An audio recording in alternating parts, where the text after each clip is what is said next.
paranormal phenomena, or gruesome tales of true crime, we all love a good unsolved mystery. Nothing is creepier than a story that leaves you with more questions than answers. But that's not what we're here to tell you about right now. Today, we're looking at some of the creepiest mysteries that were actually solved.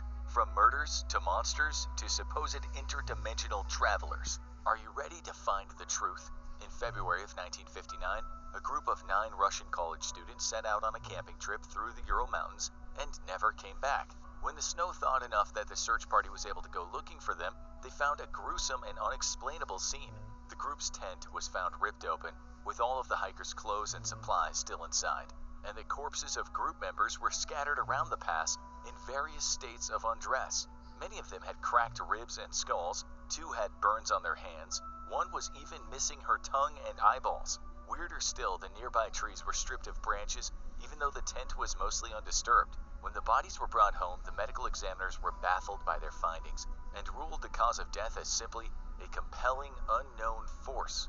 The case, known as the Dyatlov Pass incident after the hiking team's leader Igor Dyatlov, immediately captured the public's imagination and has attracted countless conspiracy theories in the years since. Some think it was the result of secret nuclear weapons testing or Soviet mind control experiments. Others think it might have been the work of aliens, vengeful spirits, or even a rogue abominable snowman.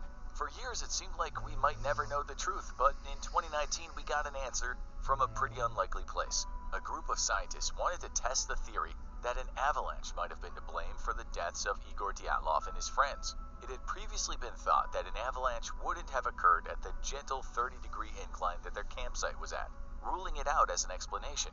However, when snow expert Johann Gaum and geotechnical engineer Alexander Perzin did the calculations, it turned out that a slope of 30 degrees is just steep enough for an avalanche to pick up speed. It was an interesting hypothesis, but to truly test it, the scientists needed to run a simulation, and for that they enlisted the help of the VFX team from Disney's 2013 smash hit Frozen. Turns out that for the movie, Disney animators had developed a software plugin that could render incredibly realistic snow effects. So realistic, in fact, that the scientists were able to recreate the Dyatlov Pass campsite in a 3D simulation, which proved once and for all that an avalanche could have killed the campers and stripped branches from the trees while still leaving the tent intact. Who says you can't learn anything useful from cartoons? Let's go from the frozen wastes of Siberia to the sunny beaches of Australia. In 1948, an unidentified body was found at Somerton Beach in Adelaide, South Australia. He had no ID on him, all the tags had been removed from his clothes, and the only things in his pockets were a comb, a pack of cigarettes, and a scrap of paper reading Tamam Shud, Farsi for "it is finished." This scrap was later found to be taken from a copy of the Bhagavad Gita, an ancient Hindu epic. When his copy was tracked down, investigators found coded messages written on the book's inside cover, codes which still haven't been decrypted to this day. Despite these strange clues, nobody could identify the body, and the Somerton man was buried the following year with a tombstone reading, "Here lies the unknown man found on Somerton Beach." The most popular theory about the Somerton man's identity is that he was a spy, possibly Soviet or American, who had died by poisoning. But since even fingerprint databases turned up short, there was no way to be sure. However, even long after it was declared a cold case, university professor Derek Abbott worked for years to try to solve the mystery. In 2022, he teamed up with an American forensic expert named Colleen Fitzpatrick, who specializes in using DNA to solve cold cases. Using DNA recovered from the Somerton man's remains, the pair were able to track down the mystery man's living descendants. Turns out he was not a spy at all. He was a man by the name of Carl Webb, who most likely traveled from Melbourne to Adelaide to get back in contact with his ex-wife, Dorothy Robertson. So, that was one part of the Somerton man case closed. But even though we now know who he was, it's not clear how he died, or why he had that mysterious note in his pocket. The next mystery is maybe the most creepy and unsettling of all, because it's about you. That's right, you. Have you ever Googled yourself only to find your personal information exposed on one of those public listing sites? Why is your info on a bunch of random sites? Well, it's because data brokers are making a fortune selling your information to robocallers, spammers, and others who want to learn more about you, like where you live. That's why I'm excited to tell you about today's sponsor, Aura. Aura can identify data brokers exposing your info and submit opt-out requests on your behalf. Brokers are legally required to remove your info if you ask them to, but they make it super hard to do. Let Aura handle it for you. You can try Aura free for 2 weeks using my link. Aura also does so much more to protect you and your family from online threats you can't see. It's really easy to set up, so you don't have to download several different apps to get things like parental controls, antivirus, VPN, password management, identity theft insurance, and more. You get everything at one affordable price. Let Aura do the hard work of keeping you safe online, so you can focus on other tasks with peace of mind. You can either let people continue to exploit and profit off your private information, or you can go to aura.com/infographics to start your 2-week free trial, also linked below in the description. But back to mysteries that don't involve you. If you're someone who's afraid of the ocean, you've probably heard of something called the bloop. In 1997, a deafening sound was detected on multiple underwater sonar arrays over 5,000 kilometers apart. Scientists were at a loss for what the sound could be, but the National Oceanic Atmospheric Administration deduced that the sound was organic in nature. Now, when you hear organic, you're probably thinking what most people have thought: sea monster. Maybe it's some kind of undiscovered whale, a giant shark, or even Cthulhu snoring while he sleeps in his underground city. Well, the answer is not as exciting. And depending on how you feel about sea monsters, you're either about to be relieved or disappointed. Turns out the NOAA has picked up multiple bloop sounds in the years since, and they have a pretty good idea of what they are. According to seismologist Robert Jacques, the bloop's frequency is identical to recordings of ice quakes in Antarctica. An ice quake is essentially what creates icebergs. Polar glaciers react to heat by cracking, and when chunks of ice break away from the main mass, it creates an iceberg. Ice quakes can also be recorded when icebergs float into warmer waters and crack into smaller icebergs as they melt. Given that the source of the bloop was determined to be off the coast of South America, it is entirely possible that the sound came from a cracking iceberg. Speaking of icebergs, one of the most famous and mysterious lost expeditions of all time was the Franklin expedition. In 1848, the ships Erebus and Terror went missing without a trace during an expedition to find a northwest passage through the Arctic.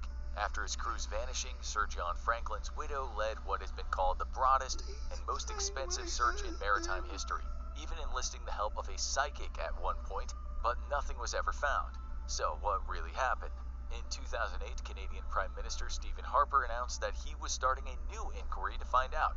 It was a savvy political move on his part to encourage Canadian nationalism and keep tabs on the Russian ships in the Arctic Sea at the time. The search started in 2014, but due to Harper's strict control over all federal scientific expeditions, the results of the search were kept secret, even from the Coast Guard.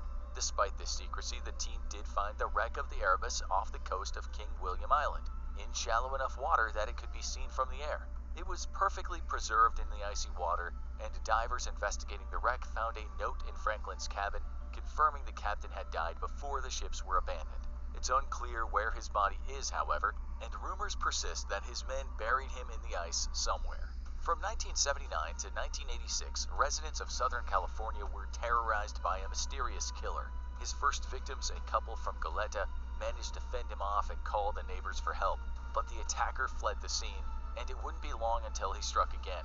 On December 30th, 1979, another couple was fatally shot in their home in the same town. Over the next decade, 3 more couples and 2 single women would be found either shot or bludgeoned in their homes in Ventura, Dana Point, and Irvine.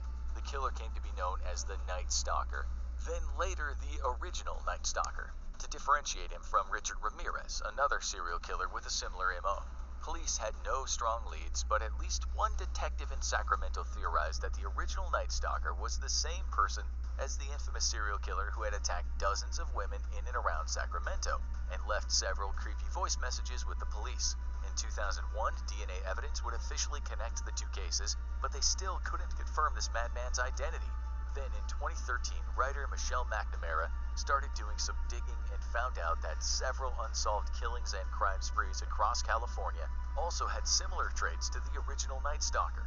She developed a theory: what if he was also the Visalia ransacker and the Diamond Knot Killer? McNamara coined the name Golden State Killer in her book I'll Be Gone in the Dark, which was published 2 years after her tragic death by opiate overdose in 2016. The release of this book raised public awareness and led police to start taking the idea of the Golden State Killer seriously.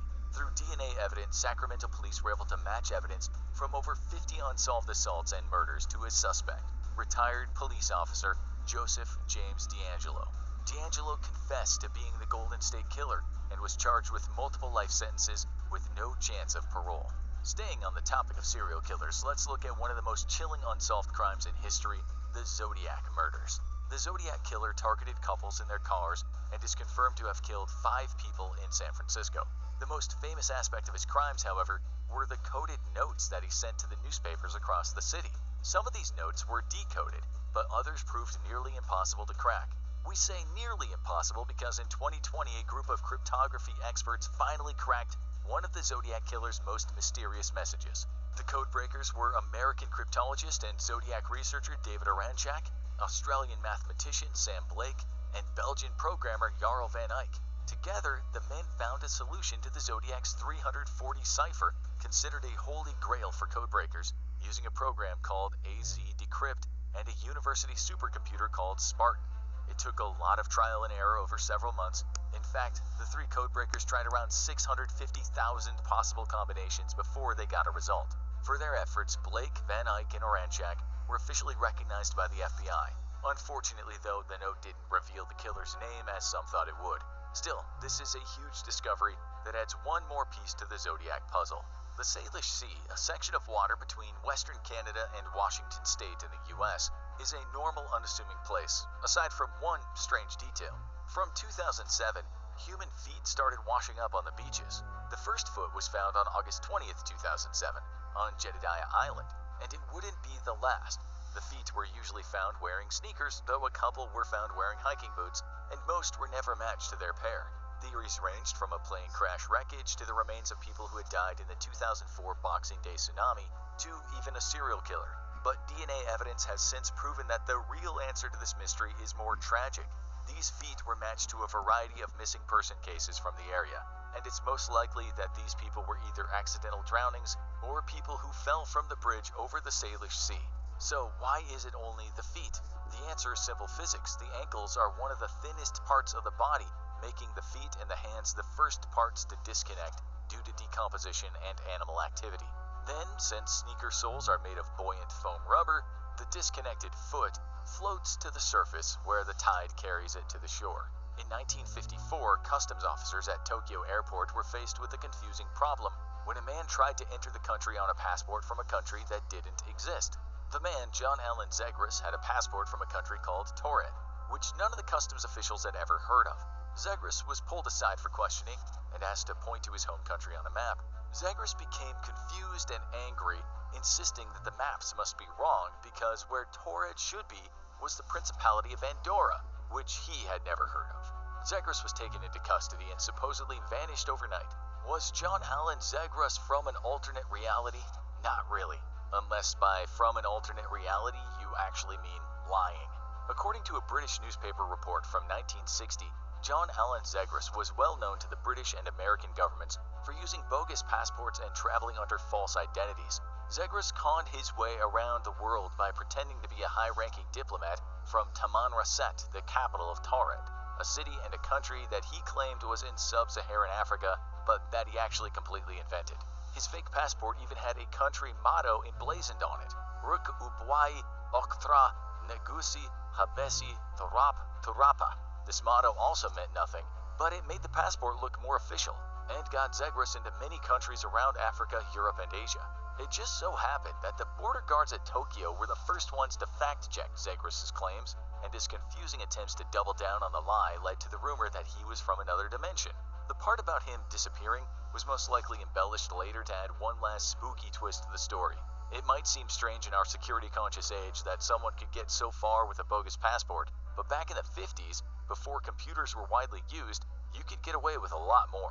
There is no question that the advent of DNA evidence has been a game-changer when it comes to solving cold cases, but surely it can't solve every unsolved murder, right? Well, maybe not.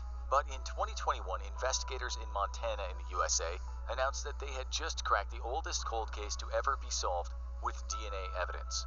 Patricia Kalitsky and Lloyd Dwayne Bogle, a pair of teenagers from Great Falls, Montana, were brutally killed while parked at a local lover's lane all the way back in 1956. Early investigations turned up a few leads, but no suspects were ever charged, and eventually the case went cold. That was until 2012, when Detective Sergeant John Cadner was assigned to the task of digitizing the case files. He got the idea to try to see what DNA tests would turn up. It turned out that even though DNA testing wouldn't be possible for several decades, the detectives in 1956 had taken a vaginal swab of Patricia Kalitsky to determine if she had been sexually assaulted. The microscope slides from that swab were still in evidence, and they had been preserved well enough to test for DNA. In 2019, inspired by the arrest of the Golden State Killer, Detective Cadner got in contact with a lab called Bodhi Technology and got them to search for any living relatives the killer might have had. The test turned up a match: Kenneth Gould, a man from Missouri who had lived in Great Falls at the time of the murders. After 65 years, the killer was finally brought to justice. Well, sort of, anyway. Gould had actually passed away in 2007. But still, even though the killer never faced the consequences, the families of the victims still got some well-earned closure. In 1976, when the Viking orbiter sent pictures back to NASA from Mars, scientists were amazed to find that one of the mountains that the orbiter photographed looked almost exactly like a human face. The face on Mars quickly became a central part of the debate on whether or not we are alone in the universe. Was it artificially carved out by some lost Martian civilization? Unfortunately, it doesn't seem likely. Subsequent orbiters taking pictures from the Cydonia region of the Red Planet have gotten different angles on the so-called face and with higher resolution cameras. What all that has revealed is that what initially seemed to be two eyes, a nose, and a mouth were actually just shadows cast by some naturally forming craters in the mesa.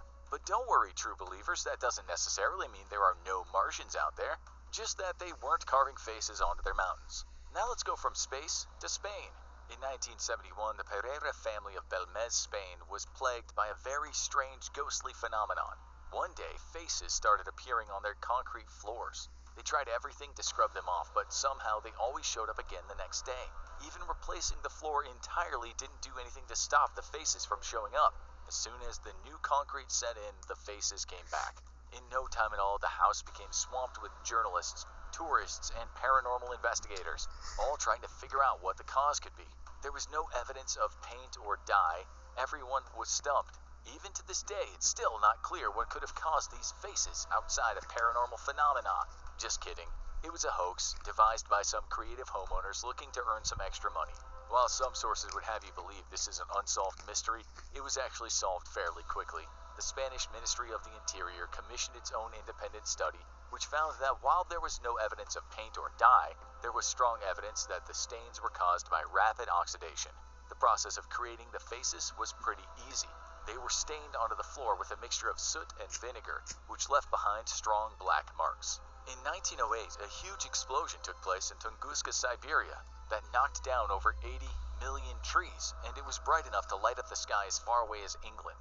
Today, if something like that happened, we might assume it was a nuclear warhead going off. But keep in mind, this was 6 years before World War I had even started. The atomic bomb was still in the realm of science fiction. So what could have caused so much devastation? Alien invaders? A mini black hole? Is it some kind of secret steampunk death ray? Well, it took scientists a full century of research to come to any conclusion, but we now have a pretty clear idea of what probably caused the Tunguska explosion. In 2009, researchers at Cornell University realized that the descriptions of the bright skies over Europe following the explosion were very similar to the noctilucent clouds produced by space shuttle launches. Obviously, space shuttles didn't exist in 1908, but noctilucent clouds can also occur naturally as the result of ice crystals from a comet's tail entering the atmosphere. That's right, scientists now believe that the Tunguska explosion was caused by a large comet entering the atmosphere and explosively vaporizing right above the forest. Large cosmic impacts like this one are theorized to take place once every few centuries, so we shouldn't expect another one due for a while if we're lucky. We save the best for last, and trust us, this is a really weird one. When a group of people in Mattoon, Illinois started to experience strange unexplained symptoms in 1944, the city paper claimed it was the work of a crazed attacker wielding poison gas. Throughout September of that year, multiple people across town reported a bad smell, followed by bouts of vomiting, dizziness, and unconsciousness, symptoms that were blamed on the mad gasser of Mattoon. Some witnesses reported seeing a blue vapor being pumped into their homes. Others said they saw the culprit fleeing the scene. The situation got so bad that locals formed angry mobs to go hunt down this gasser. The case became so well known that even Time magazine printed a story on it, and soldiers on the front line in World War II sent letters home urging their families to stay safe in case the gasser struck again. Despite public vigilance and notoriety, the mad gasser was never caught, and whoever he was, he disappeared just as quickly as he showed up. How was he able to evade police so easily when he was such a prolific criminal? Well, it's probably because he wasn't quite as prolific as the media made him out to be. The most likely scenario is a blend of isolated events with mass hysteria. The symptoms reported by the victims are consistent with exposure to carbon tetrachloride, a pollutant that was produced by the nearby Atlas Imperial factory. As for the attacks, where an assailant was spotted, there's actually a suspect who may have been responsible. In his book, The Mad Gasser of Mattoon, Dispelling the Hysteria, author Scott Maruna points to a local weirdo by the name of Farley Llewellyn, a chemistry student who had a history of causing trouble with his experiments. Maruna thinks that Llewellyn was responsible for a couple of mad gasser sightings, the reports of which made people more sensitive than normal to any weird smells and air pollution they might have otherwise ignored. Now check out Weirdest Unsolved Mysteries, or watch this video instead.